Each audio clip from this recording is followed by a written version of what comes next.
नरेंद्र मोदी, इस एक नाम से आज भारत ही नहीं विश्व का हर देश अच्छी तरह से परिचित है। वो एक दौर था जब देश का प्रधानमंत्री दूसरे देशों के आगे हाथ बांधे नजरें झुकाए खड़ा होता था। भारत जैसे महान देश को कांग्रेसी प्रधानमंत्रियों ने समस्त विश्व के आगे बेबस सा कर दिया था।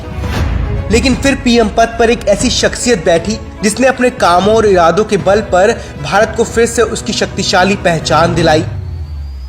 इन 7 सालों में मोदी जी ने ऐसा क्या किया जो आज तक स्वतंत्र भारत के इतिहास में कोई और नहीं कर पाया, देखते हैं।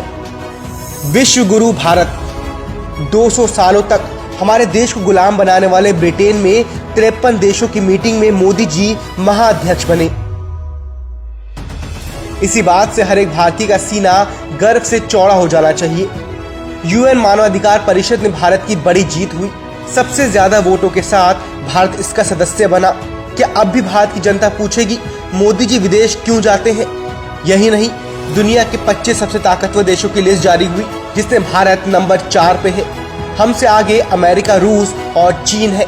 ये है मोदी युग। चाय वाले का अर्थशास्त्र। भारत की आसमान छू रही जीडीपी को देखकर विरोधी भी दंग रह गए। भारत की जीडीपी 8.2, चीन की 6.7 और अमेरिका की 4.2 है। क्या अब भी विरोधी कहेंगे मोदी विदेश क्यों जाते हैं? यही नहीं, जीएसटी का मासिक टैक्स कलेक्शन 1 लाख करोड़ के पार पहुंच गया। सेना और सैनिक दोनों मजबूत। जल, थल और आकाश तीनों क्षेत्रों में सुपरसोनिक मिसाइल दागने वाला दुनिया का पहला देश भारत बना है। ये है मोदी युग। 2014 में कांग्रेसी रक्षा मंत्री ए.के. एंटनी ने कहा था, देश कंगाल है, हम राफेल तो क्या छोटा जेट भी नहीं ले सकते। पर मोदी जी ने ईरान का कर्ज भी चुका दिया, राफेल डील भी कर ली, S-400 भी ले रहे हैं। सेना को भी बुलेट प्रूफ स्कॉर्पियो का सुरक्षा कवच मिल गया है। एक बात और, 70 सालों में पाकिस्तान को कभी गरीब नहीं देखा, लेकिन मोदी जी के आते ही पाकिस्तान कंगाल हो गया। दरअसल पाकिस्तानी कमाई का जरिया भारतीय नकली नोटों का व्यापार था, जिस पर मोदी जी ने लगाम लगा दी। हर मार्केट में भारत की चर्चा। ऑटो मार्केट में जर्मनी को पीछे छोड़ भारत नंबर 4 बना। बिजली उत्पादन में रूस को पीछे छोड़ नंबर 3 बना। टेक्सटाइल उत्पादन में इटली को पीछे छोड़ नंबर 2 बना। मोबाइल उत्पादन में वियतनाम को पीछे छोड़कर नंबर 2 बना। स्टील उत्पादन में जापान को पीछे छोड़कर नंबर 2 बना। चीनी उत्पादन में ब्राजील को पीछे छोड़कर नंबर 1 बना।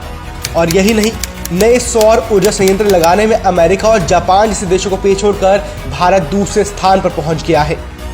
बरसों के सपने हुए पूरे।